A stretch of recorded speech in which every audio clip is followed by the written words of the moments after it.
How are you all? I hope you all are fine. Students, welcome back in our next video.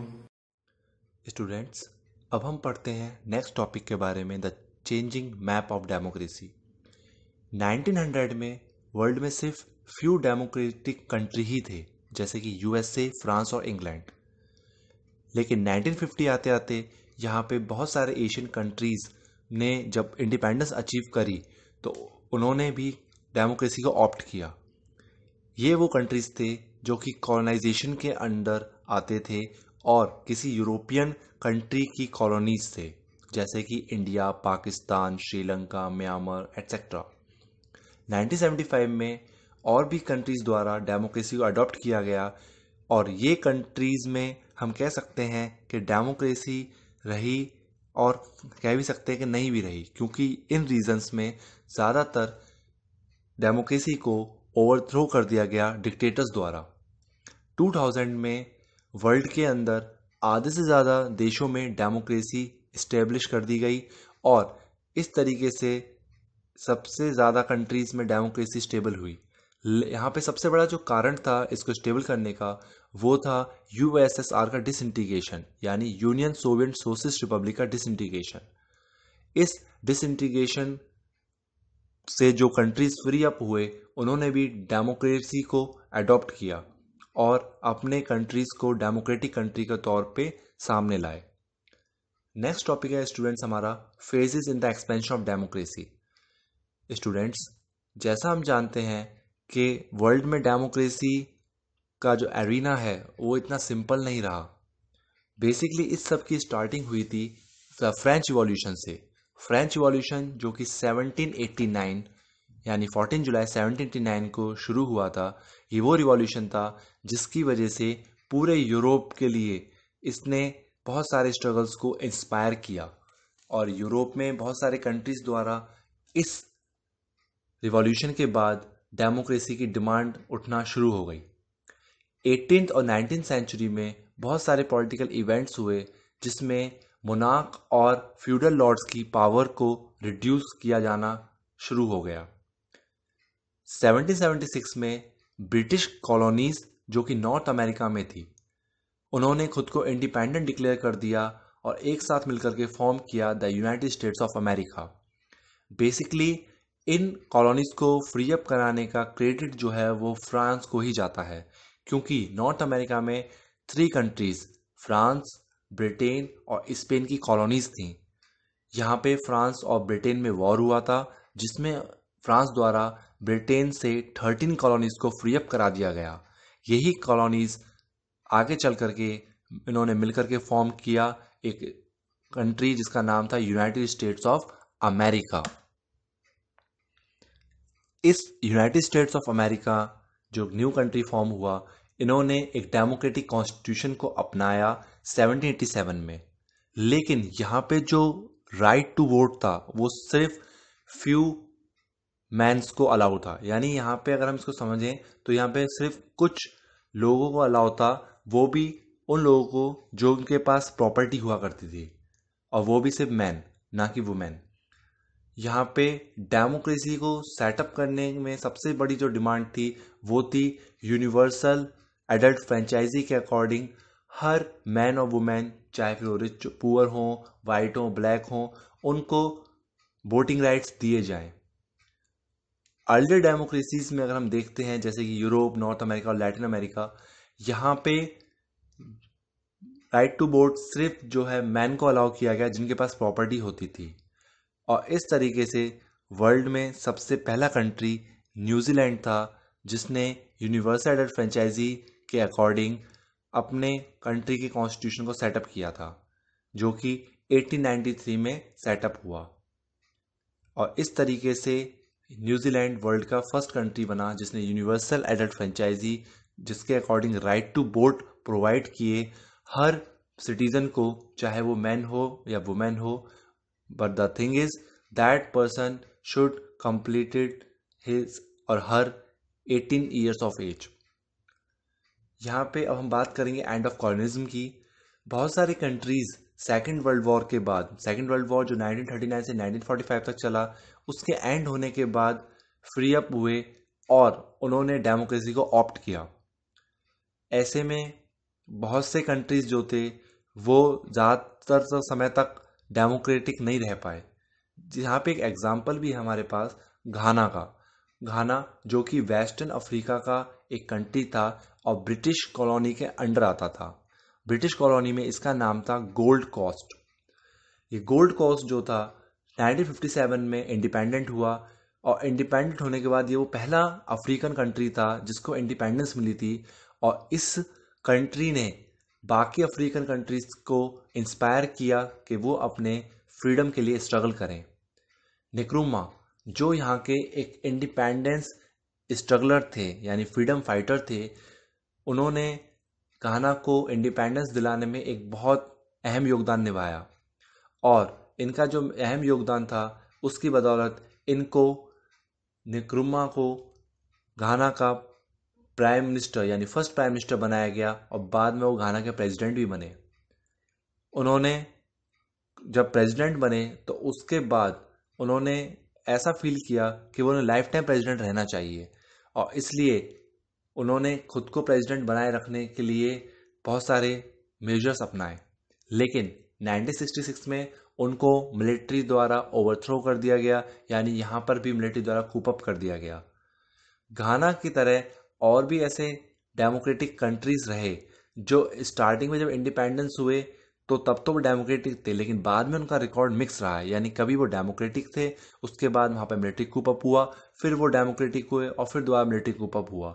यानी ऐसी situation उन countries को face करनी पड़ी है। स्टूडेंट्स, अगर हम बात करते हैं रिसेंट फेज की तो 1980 के बाद डेमोक्रेसी जो है वो बहुत तेजी से फैलने लगी। इसका सबसे बड़ा रीज़न जो था वो था सोवियत यूनियन का 1991 में डिसइंटीग्रेट हो जाना। सोवियत यूनियन जो कि 15 रिपब्लिक कंट्रीज का कॉम्बिनेशन, यानी कि हम कह सकते हैं कि 15 कंट्री से मिलकर के बना हुआ एक रिपब्लिक था, जिसके डिसइंटीग्रेट होने के बाद ये कंट्रीज इंडिपेंडेंट हो गए और ज़्यादातर कंट्रीज इनमें से उन्होंने डेमोक्रेसी को ऑप्ट किया।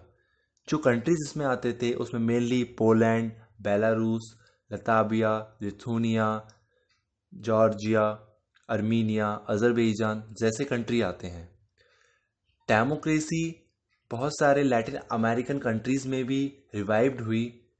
और अगर हम बात करते हैं हमारे नेबर्स की जैसे पाकिस्तान या बांग्लादेश, यहाँ पर भी डेमोक्रेसी में देखा जाए तो यहाँ पे डेमोक्रेसी लंबे समय तक रह नहीं पाई क्योंकि यहाँ पे मिलिट्री कूप अप कर दिया गया। जैसे कि पाकिस्तान में 1999 में जनरल परवेज मुशर्रफ द्वारा आर्मी रूल इम्पोज कर दिया गया। वैसे तो पाकिस्तान में परवेज मुशर्रफ से पहले भी मिलिट्री रूल इम्पोज किया गया था। नेपाल की अगर हम बात करें तो नेपाल में किंग ने अपनी पावर को गिव अप कर दिया और एक कॉन्स्टिट्यूशनल मोनार्क बनना एक्सेप्ट किया। 2005 में जब नए किंग अपॉइंट हुए तो उन्होंने इस प्रोविजन को डिसमिस कर दिया, यानी वहाँ की इलेक्टेड गवर्नमेंट को डिसमिस कर दिया और सारी पॉलिटिकल पावर्स को अपने पास वापस ले लिया और जो वहाँ पे इलेक्टेड गवर्नमेंट थी उसको सस्पेंड कर दिया। लेकिन आगे चल कर के फिर वहाँ पे किंग ने अपनी पावर को गिव अप किया और फिर से वहाँ पे कॉन्स्टिट्यूशनल मोनार्की सेटअप हो गई। अगर हम बात करते हैं म्यांमार की, जिसको वर्मा भी बोला जाता था, ये इंडिया की नेबरिंग कंट्री है। इस कंट्री को 1948 में कॉलोनियल रूल से फ्रीडम मिला और ये एक डेमोक्रेटिक कंट्री बना। लेकिन यहाँ पे भी डेमोक्रेसी 1962 में ख़त्म हो गई, जिसका रीज़न था मिलिट्री कूप अप। यहाँ पे एक पॉलिटिकल पार्टी थी जिसका नाम था नेशनल लीग फॉर डेमोक्रेसी, जिसकी लीडर थी आंग सांग सू ची। ये जो लीडर थी इन्होंने 1990 का इलेक्शन जीता और जीतने के बाद इनको वहाँ का लीडर अपॉइंट किया गया। लेकिन म्यांमार की मिलिट्री के जो लीडर्स थे उनको यह बिल्कुल अच्छा नहीं लगा और उन्होंने इस इलेक्शन को रिफ्यूज़ कर दिया और इसे रिकॉग्नाइज करने से मना कर दिया और अपने मिलिट्री रिजाइम को कंटिन्यू रखा। इसके लिए जो भी प्रो डेमोक्रेटिक लीडर्स थे जैसे कि सूकी, इनको हाउस अरेस्ट कर दिया गया और बहुत सारे लीडर्स को इम्प्रिजमेंट कर दिया गया। अगर कोई भी ऐसा पर्सन जो कि डेमोक्रेटिक गवर्नमेंट की डिमांड करता है या फिर डेमोक्रेटिक गवर्नमेंट से रिलेटेड कोई भी व्यूज़ रखता है या फिर वहाँ पे स्ट्राइक करता है मिलिट्री के खिलाफ, ऐसे लोगों के लिए वहाँ पे पॉलिसीज़ बनाई गई कि उन लोगों को 20 ईयर्स तक इम्प्रिजमेंट कर दिया जाता था। और इन पॉलिसीज़ को लेकर के वहाँ पर मिलिट्री रूल को इम्पोज किया गया। मिलिट्री रूल की वजह से 6 से 10 लाख पीपल ने म्यांमार से बाहर जाना शुरू कर दिया और एज ए रिफ्यूजी शेल्टर आसपास की कंट्रीज में लेने लगे। हाउस अरेस्ट के बावजूद भी आंग सान सू की ने कंटिन्यूस अपने कैंपेन को जारी रखा, जो कैंपेन था डेमोक्रेसी के लिए, और उनका स्ट्रगल जो था उसको एक इंटरनेशनल रिकॉग्निशन भी मिला। इसकी वजह से आंग सान सू की को नोबेल पीस प्राइज से नवाजा गया, उनको ये अवार्ड ऑफर किया गया। यहाँ पे म्यांमार जो है वो आज भी डेमोक्रेटिक गवर्नमेंट को इस्टेब्लिश करने के लिए स्ट्रगल कर रहा है। 2005 के अकॉर्डिंग अगर हम देखें तो 140 कंट्रीज ऐसे हैं जहाँ पे मल्टी पार्टी इलेक्शंस होते हैं, जो कि पहले से कई ज़्यादा हैं, क्योंकि एक डेमोक्रेटिक कंट्री के लिए मल्टी पार्टी इलेक्शन होना बहुत ज़रूरी है। और अगर मल्टी पार्टी ना भी हो तो एटलीस्ट 2 पॉलिटिकल पार्टीज होनी चाहिए, जिससे कि हमें एक फ्री और फेयर इलेक्शन को देखने और उसमें वोट करने का चांस मिले। अब हम बात करेंगे गाइस इंटरनेशनल ऑर्गेनाइजेशंस के बारे में।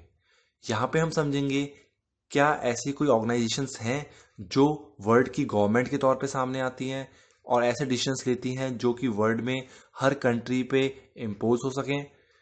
तो इसको शुरुआत करते हैं।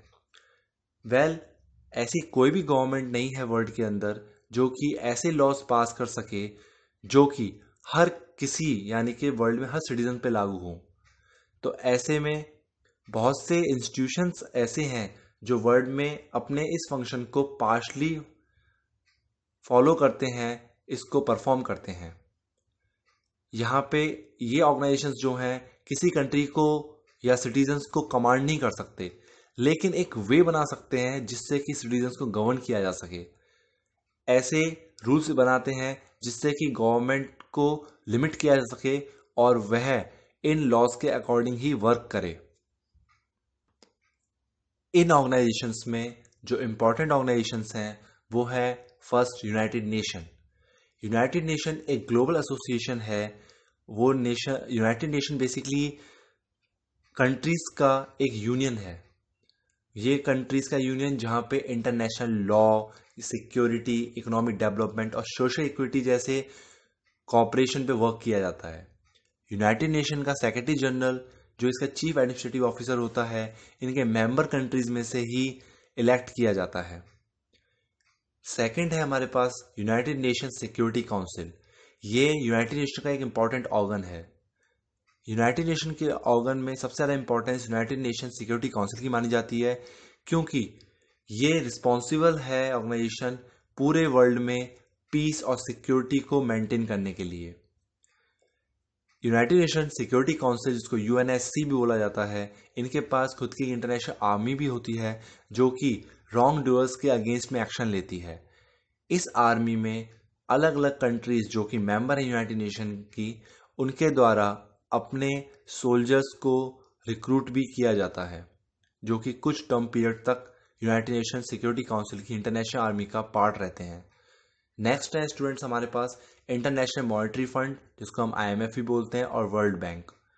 बेसिकली ये वो ऑर्गेनाइजेशंस हैं जो दूसरी गवर्नमेंट को लोन प्रोवाइड करती हैं जब भी उन गवर्नमेंट को ज़रूरत होती है। लेकिन लोन प्रोवाइड करने से पहले ये कंसर्न गवर्नमेंट के अकाउंट्स को चेक करते हैं और उनको डायरेक्शंस भी देते हैं कि क्या इकोनॉमिक पॉलिसी को उनको बदलना चाहिए, ताकि उनकी इकोनॉमी में जो डिक्लाइनेशन आ रहा है या जो भी प्रॉब्लम आ रही है वो सॉर्ट आउट हो। अब हमें समझना होगा क्या इनके द्वारा लिए जा रहे डिसीजन डेमोक्रेटिक होते हैं। वेल, ये जो इंस्टीट्यूशंस होते हैं स्टूडेंट्स, ये एक वर्ल्ड गवर्नमेंट के तौर पे फंक्शन करते हैं, लेकिन इनके डिसीजन डेमोक्रेटिक नहीं होते।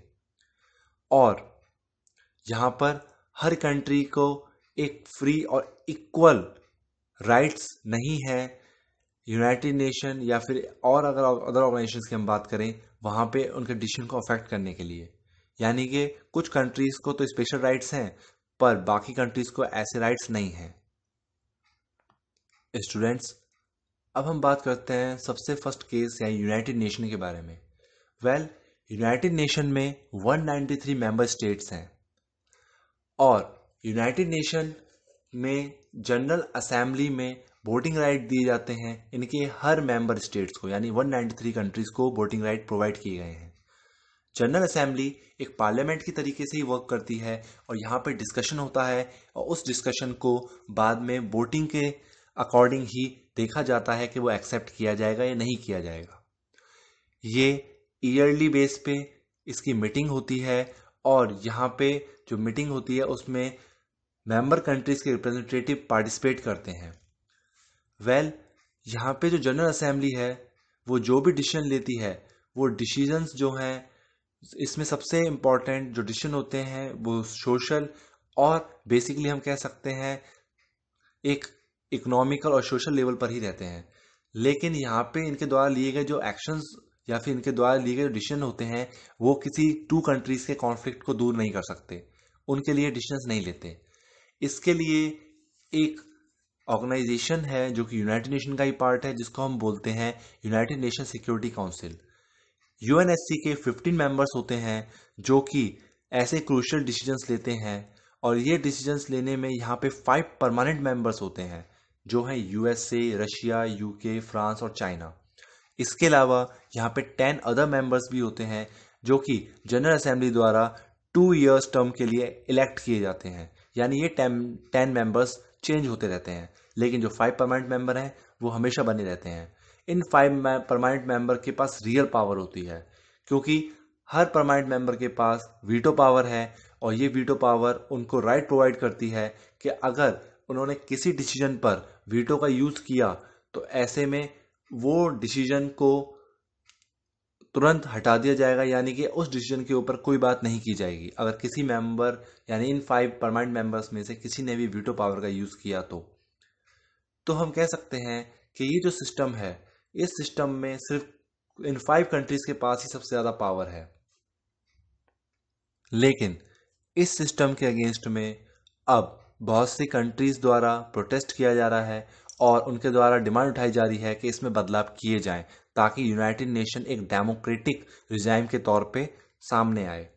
जो परमानेंट मेंबर्स हैं उसमें स्पेशली यूएस की हम बात करें तो सबसे ज़्यादा इम्पॉर्टेंट रोल निभाता है, क्योंकि यूनाइटेड नेशन में सबसे ज़्यादा कंट्रीब्यूट चाहे वो मनी से हो या फिर किसी और वे से सबसे ज़्यादा कंट्रीब्यूट यूएस ने ही किया है। तो इसलिए यूनाइटेड नेशन के मेंटेनेंस में और हम कह सकते हैं सबसे ज़्यादा इन्फ्लुएंस जो क्रिएट करता है वो यूनाइटेड स्टेट्स ऑफ अमेरिका ही करता है।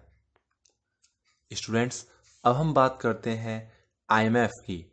आईएमएफ, जिसको इंटरनेशनल मॉनेटरी फंड भी कहा जाता है, यह एक बिगेस्ट मनी लेंडर ऑर्गेनाइजेशन है वर्ल्ड में कंट्रीज के लिए। इसके 188 मेंबर्स स्टेट हैं, लेकिन इन सब के पास इक्वल वोटिंग राइट नहीं है। यहाँ पे जो वोटिंग राइट है वो प्रोवाइड होता है अकॉर्डिंग टू द वेटेड, यानी कि जिस कंट्री द्वारा सबसे ज़्यादा मनी को कंट्रीब्यूट किया गया है आईएमएफ में उसके पास सबसे ज़्यादा वोटिंग पावर होते हैं। तो इस तरीके से 52% वोटिंग पावर आईएमएफ के सिर्फ 10 मेंबर कंट्रीज के पास ही है, जो है US, Japan, Germany, France, UK, China, Italy, Saudi Arabia, Canada and Russia. इसमें सबसे ज़्यादा जो शेयर है वो यूनाइटेड स्टेट्स ऑफ अमेरिका का है। तो ऐसे में यूएस का इन्फ्लुएंस सबसे ज़्यादा रहता है। बाकी की 178 कंट्रीज जो हैं वो और उनके द्वारा जो भी उनके पास वोटिंग पावर है उसका कोई ज़्यादा इम्पैक्ट नहीं पड़ता, क्योंकि 52% शेयर तो सिर्फ इन 10 कंट्रीज के पास ही है। तो ऐसे बाकी 178 कंट्रीज के पास जो भी वोटिंग पावर है वो ना के बराबर ही है। अगर हम बात करते हैं वर्ल्ड बैंक की, तो वर्ल्ड बैंक जो है आईएमएफ की तरह एक सिमिलर ऑर्गेनाइजेशन है और यहाँ पे भी वोटिंग प्रोसीजर का यूज़ किया जाता है। लेकिन वर्ल्ड बैंक का जो प्रेसिडेंट होता है वो हमेशा यूनाइटेड स्टेट्स से ही बिलोंग करता है। तो हम ये कह सकते हैं कि यूनाइटेड स्टेट्स का इन्फ्लुएंस यहाँ भी है। कन्वेंशनली यहाँ पे जो हेड होगा यानी जो प्रेसिडेंट होगा वर्ल्ड बैंक का, वो ट्रेजर सेक्रेटरी जो कि फाइनेंस मिनिस्टर से बिलोंग करते हैं यूएस गवर्नमेंट से, उनके द्वारा ही अपॉइंट किया जाता है, यानी कि यहाँ भी वर्ल्ड बैंक में यूनाइटेड स्टेट्स का इन्फ्लुएंस है। तो इस तरीके से हम समझ सकते हैं कि इन ऑर्गेनाइजेशंस को भी हम डेमोक्रेटिक नहीं कह सकते, क्योंकि डेमोक्रेटिक रिजाइम के अंदर हर किसी के पास इक्वल पावर होती है, लेकिन यहाँ पे ऐसा नहीं है। यहाँ पे सिर्फ कुछ कंट्रीज के पास ही पावर है, बाकी सबके पास पावर नहीं है। ओके, तो हम बढ़ते हैं हमारे नेक्स्ट स्लाइड की ओर। This is our last topic students, democracy promotion. Well, अगर हम डेमोक्रेसी प्रमोशन की बात करें तो डेमोक्रेसी को प्रमोट करने के लिए सबसे ज़्यादा रिस्पॉन्सिबिलिटी जो अडॉप्ट की है वो की है यूनाइटेड स्टेट्स ने। उनका मानना है कि हम पूरे वर्ल्ड में डेमोक्रेटिक गवर्नमेंट को सेटअप करेंगे। इसका एक एग्जाम्पल अगर देखा जाए तो वो इराक भी है। इराक जो कि वेस्टर्न एशिया का एक कंट्री है और 1932 में ये ब्रिटिश के रूल से इंडिपेंडेंट हुआ। 3 डिकेड्स बाद यानी 1960s में यहाँ पर मिलिट्री कूपअप हुए और एक सीरीज यानी कि हम कह सकते हैं बहुत बार ऐसा हुआ कि यहाँ पे मिलिट्री ऑफिसर द्वारा कूपअप किया गया। लेकिन 1968 से यहाँ पे एक पार्टी रूल कर रही है जिसका नाम था अरब सोशलिस्ट बाथ पार्टी। बेसिकली इस पार्टी के लीडर थे सद्दाम हुसैन, जो कि मिलिट्री से बिलोंग करते थे, और 1968 के कूपअप के बाद उन्होंने इस पार्टी को सेटअप किया और इस पार्टी ने इराक के अंदर खुद को इस्टेब्लिश कर लिया। सद्दाम हुसैनी गवर्नमेंट द्वारा जो डिसीजंस लिए गए थे उसमें उन्होंने ट्रेडिशनल इस्लामिक लॉज को एब्लिश कर दिया और वुमेन्स को भी राइट दिया, राइट टू वोट। इसके अलावा बहुत सारे फ्रीडम्स उन्होंने यहाँ पर और प्रोवाइड किए अपने सिटीजन्स को, जो कि बाकी के वेस्ट एशियन कंट्रीज में प्रोवाइड नहीं किए जाते, स्पेशली वुमेन्स को। प्रेसिडेंट बनने के बाद 1979 में सद्दाम ने डिक्टेटोरियल गवर्नमेंट को रन करना शुरू कर दिया और जो भी उनके अगेंस्ट होता था या जो उनके अपोज में होता था उसको सप्रेस करना स्टार्ट कर दिया। जैसा कि मैंने आपको बताया कि यूनाइटेड स्टेट्स ने इस रिस्पॉन्सिबिलिटी को अपनाया कि मैं वर्ल्ड में डेमोक्रेटिक कंट्री को सेटअप करूंगा, तो ऐसे में यूएस और उसके जो एलाइज जैसे कि ब्रिटेन हुआ, फ्रांस है, इन कंट्रीज द्वारा इराक के ऊपर एक आरोप लगाया गया कि इराक जो है सीक्रेटली न्यूक्लियर वेपन और वेपन ऑफ मास डिस्ट्रक्शन, यानी कि ऐसे वेपन जो कि बहुत बड़ी तबाही ला सकते हैं, उनको प्रिपेयर कर रहा है, उनको बना रहा है, जो कि वर्ल्ड के लिए एक बहुत बड़ा थ्रेट है।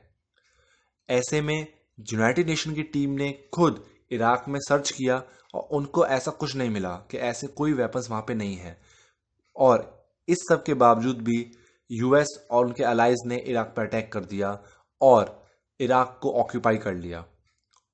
इसके बाद सद्दाम हुसैन जो वहाँ के लीडर थे उनको पावर से रिमूव कर दिया गया 2003 में। यूएस ने यहाँ पे एक इंटरिम गवर्नमेंट को सेटअप कर दिया जो उसकी प्रेफरेंशियल गवर्नमेंट थी, यानी जो उसकी प्रेफरेंस पे बनाई गई। यहाँ पे आर्ग्यू किया गया कि डिक्टेटोरियल रूल को एंड किया गया और यहाँ पे डेमोक्रेटिक गवर्नमेंट को सेटअप कर दिया गया। लेकिन यूनाइटेड नेशन का मानना है कि यह वॉर इलीगल था। Even United nation security council ने भी इस वॉर को, जो इराक के अगेंस्ट वॉर हुआ, इसको रिकॉग्नाइज ऑथराइज नहीं किया था। ऐसे में यूनाइटेड नेशन के जो लीडर थे कोफी अनन, जो कि सेक्रेटरी जनरल थे यूनाइटेड नेशन के, उन्होंने खुद यूएस द्वारा जो इराक पे वॉर किया गया उसको इलीगल बताया। Students, this is all about the chapter Democracy in the Contemporary World. In this chapter, we came to know about that how the democracy exists in different parts of the world. And we also came to know about the journey of democracy. But this chapter is not the part of your syllabus. I made this video so that you all are able to know about this chapter. In our next video, we are going to talk about the chapter number 1, that is what is and why democracy. Because that chapter is the first chapter of your syllabus, not this one. Okay? I hope you like the video. If you like the video, hit like button, and if you have any doubt, so just mention it in the comment section. Thank you for watching this video. Have a nice day.